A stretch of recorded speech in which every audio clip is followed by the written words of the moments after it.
Hey Projectors, welcome back to Project Finance, and today's video I'm bringing you guys week 20 of the Dividend challenge. We're finally at two hands here, 10 plus 10, 20. And if you guys are new to the series, the Dividend challenge will invest $200 every week into my portfolio with the goal of reaching 20,000 by the end of the year. Last week wasn't looking too good, but hopefully this week we're gonna come back to normal. And if you guys are new to the channel, hi, my name is Dennis, and my main focus of this channel is to help people with their personal finances, specifically targeting millennials and people younger than that. So if you guys fit in that age category, be sure to subscribe for more content like this. And yeah, we'll just jump right into the video. No news this week, nothing really changed besides like the air quality in California. The fires are non-stop and a lot of people had to evacuate. One of my friends had to evacuate from his place, so he's kind of close to the area. I think he's doing okay now. It was just for precautionary reasons that they had to move out, but people that didn't move out, I think it actually might be worse for them because smoke is like right there in their face. It's like really hard to breathe. So hopefully people are able to be safe, because you know your house is just a monetary thing. You can always buy a new house, but your health is number one. Without you can't actually get a new house. So hopefully everyone's staying safe. With that being said, we'll just jump right into it. Nothing much other than that happened last week. I think a lot of things normalized in terms of stocks, but we'll just see how it is on my portfolio. So yeah, we'll go here. So I still have the referral here for get $20, give $20. So my link's down below in the description if you guys want to sign up. M1 Finance is one of my favorite platforms in terms of no thinking investing. You just every week just deposit the money in there and you don't have to worry about it. They just split the money however you had it, the pie set up, and also dividends get deposited in your account. They split that up as well, so you don't have to actually look at your account for unless something major happens, like something went bankrupt, you have to go in there and physically change the stocks. But other than that, like, you don't have to do anything. It's pretty much hands off. I wouldn't be checking this account every week if it wasn't for me making videos. I'll probably just leave it there. They also have a Roth IRA account, which I do have an Roth IRA with them as well. I used to use Mellow Edge. It was just too complicated for me to reinvest every month the dividends I got from my Roth IRA. And also Mirror Edge at the time didn't have stock splits at the time, so I would get like $100, and that's not enough to buy one stock of what I had. And yeah, so it's unfortunate, but with M1 Finance, they have stock splits, so there's no money left behind that is not being reinvested into your account. So I think for Roth IRA purposes, I think M1 Finance is probably the best one, unless you guys are doing day trades with your Roth IRA, which I highly don't recommend, just because that's your retirement account. You should be like playing with it like that way. But if you're like super god mode investor like Tesla 10,000, go for it, man. Like all power to you, because that's untaxed. So yeah, with that being said, we'll just log in here. So last week we were at 15.3. We lost like a $900, I think. So anything above 15.5, I'll be happy. I think it should be above 15.5, just because I think the market I think recuperated itself from what happened like 2 weeks ago. I think if I were to predict it, I think 15.8. So around there, I'll be pretty satisfied. But 15.5 is bare minimum, guys. Hopefully we hit 55 and not below. So let's see what we have here. And we're at, okay, let me close this. And we're at 15.8, like I just said, almost 15.9. So we recuperated about $300 of what happened on the previous week. So the $200 that I deposited this week will be at 15.5. So the difference would be about $300, $400, give or take. So that's pretty great. We're not at 16.1 yet, so that would be great. We get back to this number and start building from there. But I'm just happy just to have the account growing again. So let's jump into the numbers here. The current value is $15,889.37, up a total gain of $1,884.20, up 16.39%. So we go over the week 2 just to see how it is, and we're up $84.20. I think this is wrong, because if you look here, the week was 15.312. That was what it was in my last video, and we're at 15.8 now. And just doing it mathematically, we should be up 300. So yeah, that's kind of weird that it's like that. So it might be just bug, but we'll go over the pies. So the first pie is the aggressive ETF pie. We're at a total value of $7,921.93, up a total value of $890.39, up 15.69%. Let's see if we're up 15% on almost everything like last time. And yeah, we're above 15%. We're almost reaching 20. VWO is at 20 at 23.94%. Let's go to the week here. And actually, I think we were up on VOO compared to last week. We're actually down 1.14% this week. Everything else is up about almost a percentage. So that's great. So let's go to the next pie. This might be a quick video just because there's not much to say for news. Usually half my videos about news. So this might be a regular video because no news this week. But yeah, so the next pie is a dividend hunting pie. We're at $3,986.23, up $648.74, up 23.08%. That's crazy. I think everything's still above 20%, and it is So for DHY is not, it's at 18.77%. BlackRock almost reaching 25%. We're at 24.58%, a little less than 0.5% there to 25%, which is pretty insane. And GOF at 21.7%, up $154.26. This is one of my stocks I have in my Robinhood account. I have about 100 shares of that. It's too hard to sell when you're making money every month with it. So I'm a pretty big hypocrite on this one because I said that's pretty dumb to have one stock in two different platforms, just because like, why would you do that? It's like keeping track of two different stocks. For this one, it's hard for me to sell when it's making money for me. Let's go to the last pie. And the last pie is the work from home pie. It's at $3,981.21, up $242.38, up 6.72%. Let's go inside and we see that Zoom's up about 56.29%, up $305.46. Chegg is still down 15.52%. I think Chegg was down more last week, so I think it's recuperating itself. So I read some articles on Chegg why it's kind of been falling off. It's because a lot of people that bought Chegg early on, they kind of sold it off by now. It's quite common where a stock, it just grows really exponentially fast, and then at a certain point, the bubble pops, and then everyone just sells off their stuff.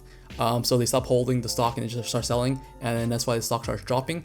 But I think Chegg right now is still undervalued. So if you guys have some extra money laying around, I think it's a good long-term position to hold.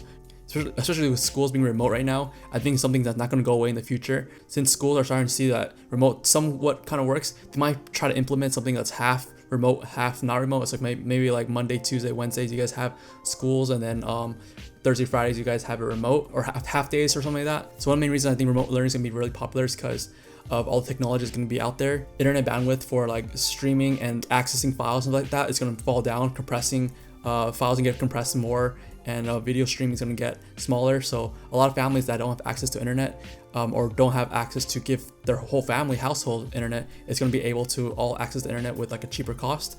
And especially with like more users getting onto the internet, I think AT&T and like those internet companies are going to have to bring down the price. So for example, AT&T would rather have 100 people pay internet for $100 a month versus having 10 people buy internet for $200 a month. Like the profit margins are bigger with a higher population.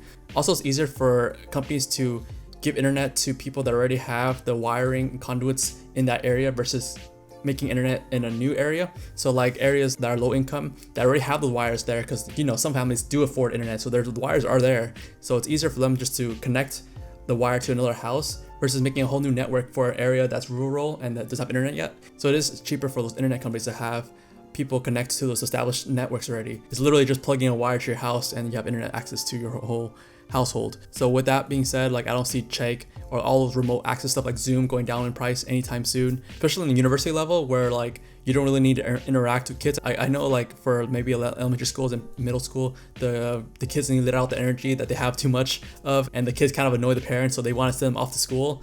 But for university kids, you know, they're kind of more mature now and more self-sustaining. So with the prices of universities and the lack of space in the universities, dorming and apartments are getting outrageously expensive. People might want to resort to remote learning where they can stay home, not have to pay rents to live on campus nearby, and maybe drive to campus 1 or 2 times for their labs or their tests or whatever. They'll save them a lot more money, and that kind of offsets the cost of them having to pay tuition. University now is like super expensive. The university is raising the price and the area they live in is raising the price. Dormitory is super expensive. So if you can live at home, you know, it's not the full college experience that you would like. You're able to save money and graduate debt free. You know, I think that's better in the long run versus having the college experience. I know it's kind of hard for me to say because I did have the college experience. I did dorm and stay on campus just because my house is like an hour and a half away from my university I went to. But I had like a full ride or like a half ride kind of, because my tuition was half paid for. But you know, I'm not trying to brag or anything. But I think a lot of kids nowadays, they get the full university experience and they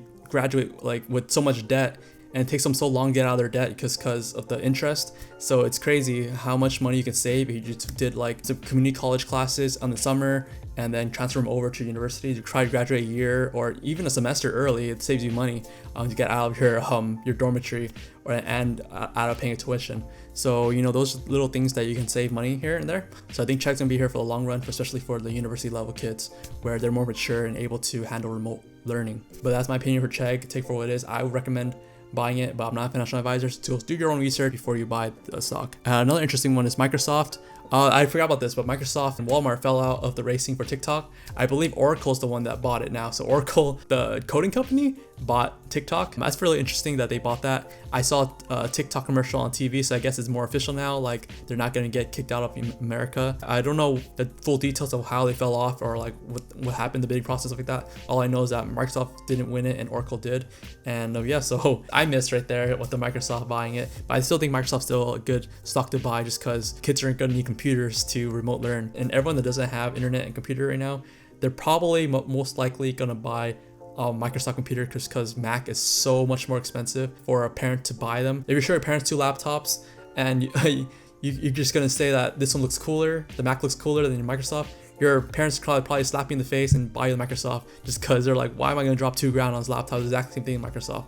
Unless you can firmly convince them that the Apple is better than Microsoft, which is kind of isn't, unless you talk about like artsy levels. I think Mac is better. Like they have a Final Cut Pro and like GarageBand and stuff like that. If you can't convince your parents the Apple better than Microsoft, most likely they're gonna buy you a Microsoft. I actually never heard of anyone getting an Apple as their first computer out of all my friends and all the people I meet. I know people that got Apple as their college computer because they thought it was lighter and like it's the cool thing to have the Apple symbol as your, when you flip it open. But that's another story. As you can see, I'm not a MacBook fan just because it's so expensive. I do like Apple phones though. I use Apple phone. But yeah, that's pretty much it for the pies. Let's go over the week real quick. So see what happened here. Everything's negative except for Zoom, where it went up 9.09%. Zoom's just holding down this pie, man. Without Zoom, I think this pie would have been super negative. But let's check over one more thing, which is the overview week. I didn't check that for you guys before I started. We have week right here. So yeah, my aggressive ETF pie is actually down 0.17%. I'm guessing because that's the VOO that went down. Dividend hunting went up 3.31%. I'm pretty sure that's because AGNC and everything pretty much went up. And work from home pie is down 0.75% overall, down $29.86. I'm not too sad on that.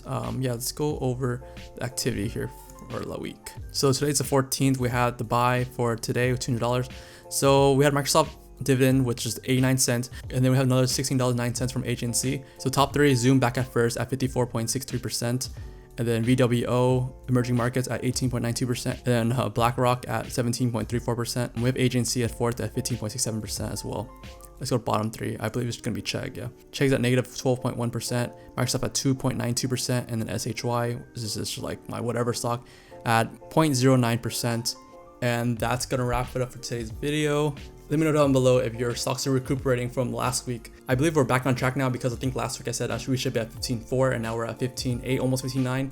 So I think we're $200 ahead from schedule that we said last week we were at. So yeah, that's pretty great. We're not at what it was 2 weeks ago where we're like all-time highs, but I'm still happy that we're up overall. So hopefully we make about 20,000 by the end of the year. And lastly, thank you guys so much for watching. Be sure to like the video, subscribe to the channel if you like this content, ring the notification bell for all the updates, and I'll see you guys next one. Bye.